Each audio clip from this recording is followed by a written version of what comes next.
9 loaves of bread. It is time to put the Bosch to the test and make 14 pounds of dough. Now, there's a lot of Bosch fans out there, and a lot of people have been asking me to do this 9 loaf challenge.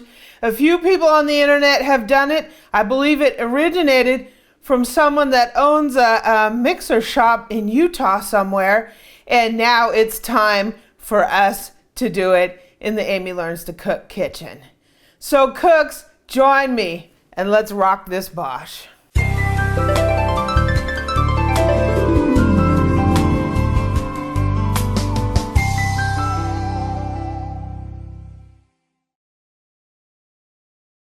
So this is the Bosch Universal Plus. And a couple years ago, me and Eric did a test and review challenge between the prior model of the Bosch and the KitchenAid Pro 600. And if you haven't seen that video, I'll put a link down in the description. One of the things that came out of that video that both me and Eric learned is there are different jobs for different mixers. And it really depends on what you want. What I got out of that is the Bosch is great for large batches. So there has been going around on YouTube, I think it originated from someone who has a shop in Utah where they sell these Bosches. And they made 9 loaves of bread in their Bosch. And a few other people have done it as well. I'm not exactly sure. I don't know what his channel name is. But I'm sure if you search on YouTube for Bosch mixers, it'll come up. So what I got out of our own test is the Bosch likes a lot of ingredients in there, and it is great for that. So we are going to take my Bosch and we're going to repeat the test and see if my Bosch can handle 9 loaves of bread. We're going to be making 1.5 pound loaves for a total of about 14 pounds of dough. And what I have here is the Bosch, and I've replaced the regular plastic bowl with their stainless steel bowl. I just happen to prefer it. The stainless steel bowl is a little bit expensive in my mind, but there are 2 models of the stainless steel bowl, and you need to make sure that you get the more expensive one, because a lot of people have had trouble with a less expensive one denting. So make sure you get the more expensive bowl. I'll put the links down in the description if you want to take a look at it. So let's get going. Can we mixer geek just for a second?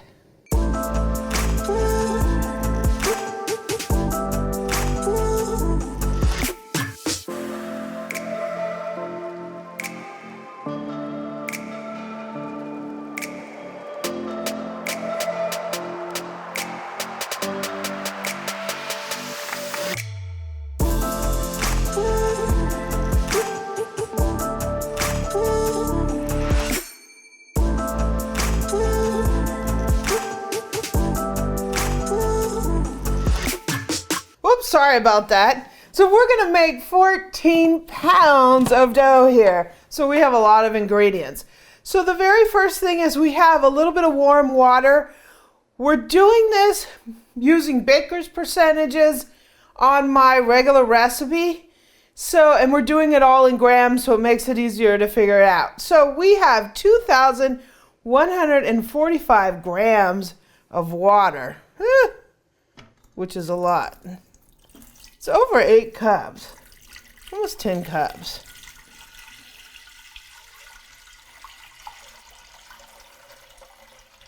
Wow. I'm hoping this thing is going to handle this. This is a lot of water. So that water is about 110 degrees. So we have 70 grams of yeast, and this is active dry. So I have a total of 135 grams of sugar. We're just going to put a little bit of it in there to feed our yeast. And we're going to give this a quick whirl. Woo.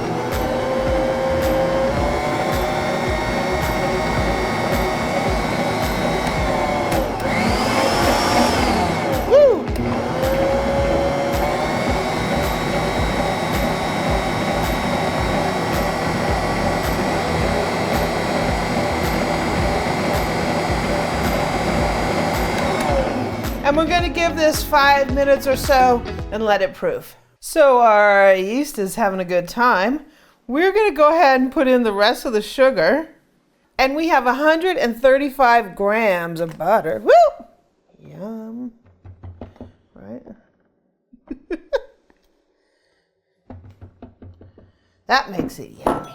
So let's do a little, woo.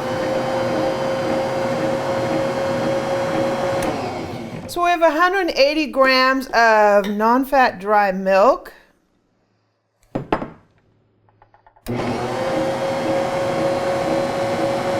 Now I think we're ready for some flour. Okay, now let's weigh out the flour. We need 3,575 grams of flour. So I have a scale right here. I have my big glass bowl to my KitchenAid. Is that strange for me to do that? And we're gonna tear our thing out. Now we're gonna start out, because this is so much flour, we're gonna be using like a bag and a half. So we're just gonna go for it, right?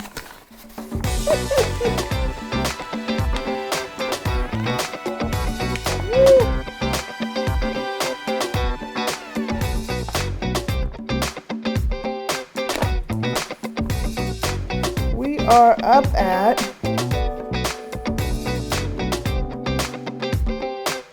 2250. So I'm going to put 2251 here, and that'll be our guide. We're going to need another about 1,000 grams. So let's get this rolling, right? We got our scoop here. We got our flour.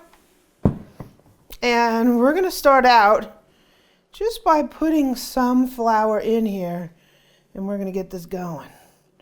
Whew, this is a lot of flour. You think the Bosch can handle it? We'll see. It looks almost like more flour than how big this bowl is. Woo!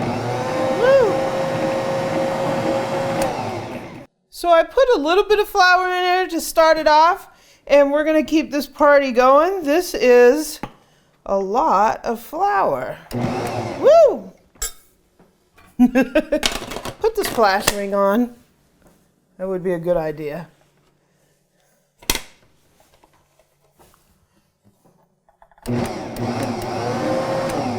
Woo!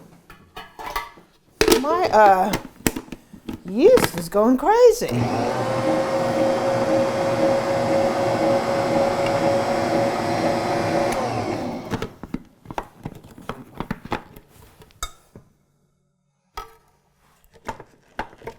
Some more in here. Yeah.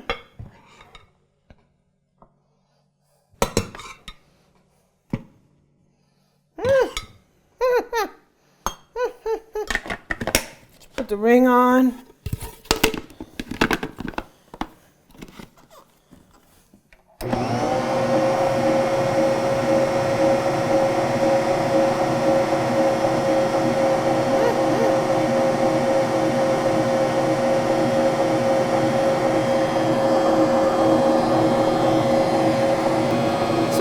A little soupy. We're going to go ahead and add our salt. This is 90 grams of salt. You don't want to put your salt in at the same time as your yeast and salt, sugar, because it will kill your yeast.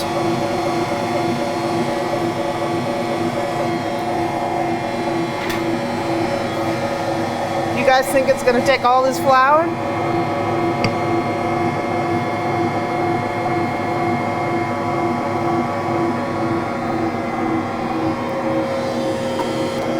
About 1325 more of flour, and this is just like a rough estimate.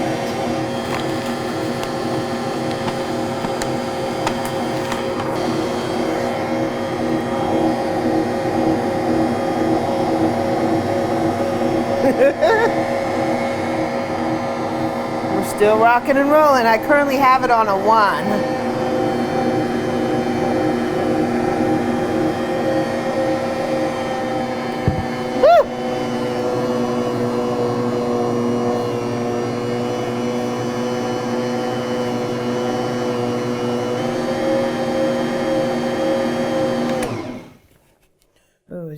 still, really.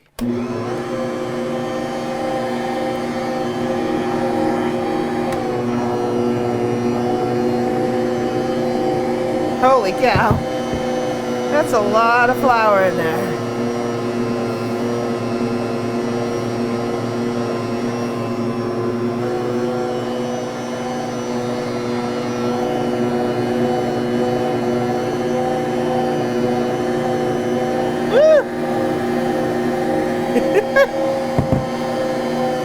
Wow.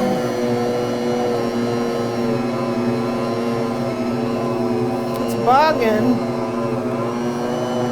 Turn it up to 3. It says, one instance of the manual says don't go over 2. One says don't go over 3. So I don't know really what it wants. Holy cow. And one of the things I can say is my concern is some of this dough is like, there's so much in here that's up above the thing here. Still a little on the sticky side.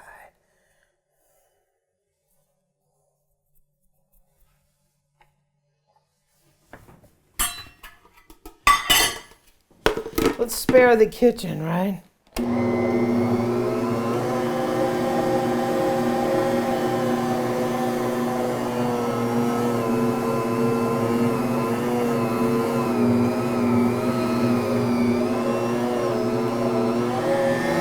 Got it up on 3.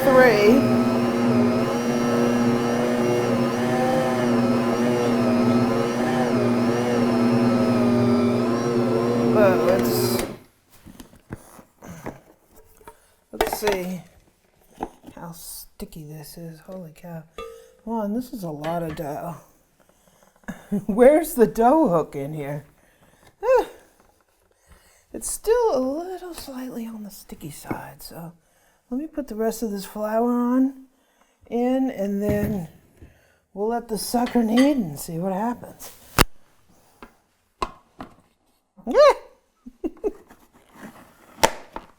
This isn't exactly a clean job.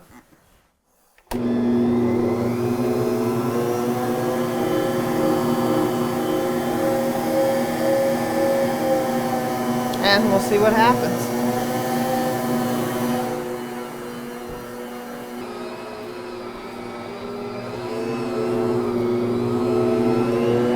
Let's just see what this looks like. Oh, it's turning into dough. It's a little, very slightly on the sticky side. Maybe I'll put in a little bit more flour.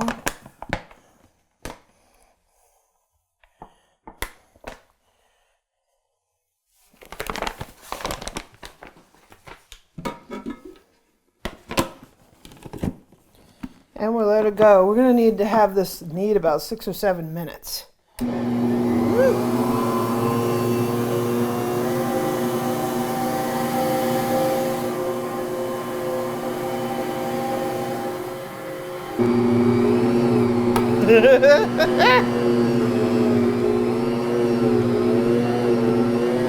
Whoa. I think it can handle more than the bowl can. Woo! Wow. Volcano. It's starting to feel pretty good. I think the big problem is this. It's kind of getting lopped up on the side of the thing here.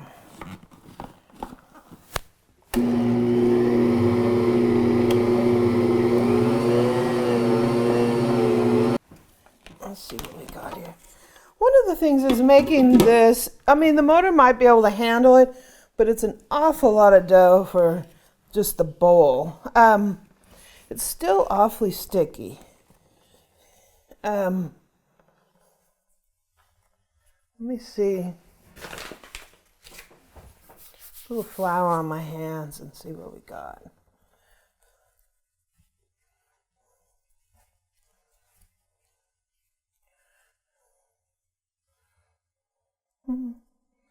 The gluten's starting to develop. It's not a super smooth dough. The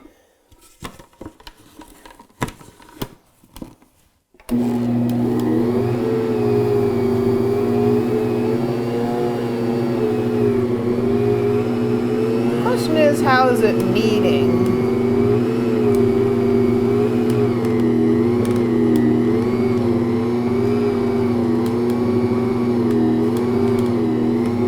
Okay, let's get it out on a board and see what we have. Okay, so we have our dough out here. I have it on a scale and I teared it out. And I'm just going to put a little bit of flour on there.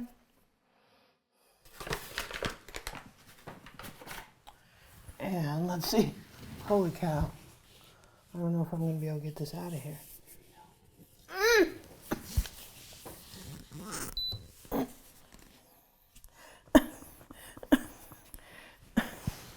Oh, lovely assistant.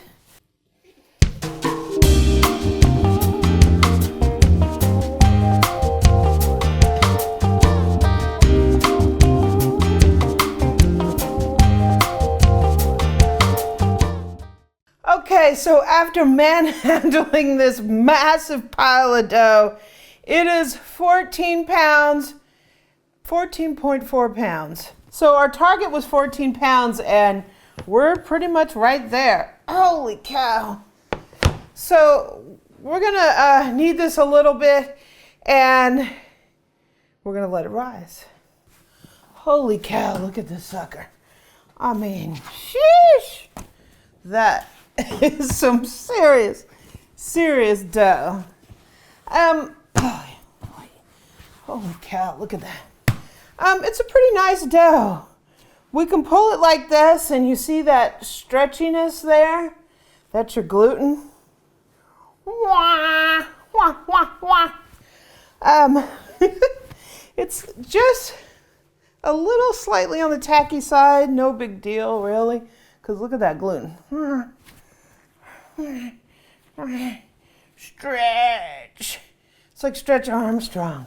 So what we're gonna do is we're gonna divide this up. We're gonna let it rise once and then we're gonna shape them and we are gonna have some loaves.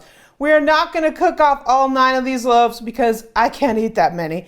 So most of this is gonna go in the freezer. We're gonna cook up some rolls and maybe a loaf of bread. So my final analysis with the blob sitting here. That was quite a workout for both me and Eric. Now, what I can say is there were times where the motor bogged a little bit. I cranked it up to 3 just to overcome that. At times I felt like maybe it wasn't necessarily kneading the dough on the top. But I will give it to Bosch because it knocked this dough, right? I mean, a KitchenAid would never be able to do this, and a KitchenAid is not designed for this. So me and Eric were talking a little bit ago, and I know that I did a challenge between the old Bosch and the KitchenAid Pro 600, and my choice was the Pro 600, and Eric's choice was the old Bosch. And I think after that test, and this test confirms this. Number one, I really wouldn't do 9 loaves of bread in the Bosch. I think over time, if you did it too much, it's going to tax that mixer. But the thing is, the home cook is not going to make that kind of dough. The only thing I can think of is in the manual of the Bosch, there's 2 places where it starts talking about capacity. One is at the beginning where it says it can handle 12 to 14 pounds. And then there's a chart that says it can handle about 10 1-pound loaves. Yeah, 10 1-pound loaves. So I'm not sure what they mean by that. When you're talking about yeast dough, I really think a 12 to 14 pound dough bowl with bread flour is just a little too much for the bowl. The motor can handle it, but the bowl is just too small. Not sure if that would change with the plastic bowl, but the stainless and the plastic supposedly have the same capacity. So, holy cow, this thing is like, dun, dun, dun, dun, right? This leads me to the same conclusion that I had at the end of that challenge. My conclusion is this: for the average home cook, if you're going to make one loaf of bread or possibly two, a KitchenAid is a good choice, because a KitchenAid is built for the home cook, and that is about what the home cook is going to make. If you find that you make larger batches all the time, I wouldn't say extreme batches like this, but if you want to make 6 loaves of bread on a regular basis, 4 to 6 loaves of bread, even 7, a Bosch or another mixer that we have, the Ank, is something you want to start thinking about. So you either have a regular size batch mixer and you have a large batch mixer. And people always ask me, what should I get? And my answer is still, it depends on how you're going to use it. If you're going to make single batch recipes, a KitchenAid is a good choice. If you have a large family or you cook a lot and you want to make large batches, a Bosch is a good choice. The problem is the people that do both, because sometimes you do regular single recipes and sometimes you do larger recipes. And the KitchenAid is not good at making large recipes. And from we found out from our tests and all those extenders and all this stuff on the Bosch is not good at making small batches. So my recommendation is, if you really want to get into cooking and you want to do small and large batch, your option is to get both, right? If you only make single batches, I would get a KitchenAid. If you're going to go anything larger than a double batch on a regular basis, or even double batches, I would think you would want to get a Bosch. So the answer to me is not KitchenAid versus Bosch, because they're two entirely different machines. One's great for regular recipes, does a great job, but it doesn't do well on large recipes. One does well on large recipes, but it doesn't do well on smaller ones. So examine how you're going to cook and make your decision from there. To me, a full and complete equipped kitchen for someone who really wants to take their cooking to another level will have both a Bosch and a KitchenAid. It's expensive, but over time you develop your collection. You don't just go out and spend more than $1,000 on both of them, unless you have it like that, right? But buy one year and buy one the next year. Buy a KitchenAid at the beginning of the year, and then near Christmas get a Bosch for your holiday baking. I think the two together is a really, really great combination. So the winner to me is both. If you like this video, please subscribe below and leave me a comment and a like. Visit my website at amylearnstocook.com. I'm also on Twitter, Facebook, and Pinterest at Amy Learns to Cook, and I'm also on Instagram at Cookin' with Amy. Oh, my little baby. Throw it in the air and make pizza. Make pizza. Pizza.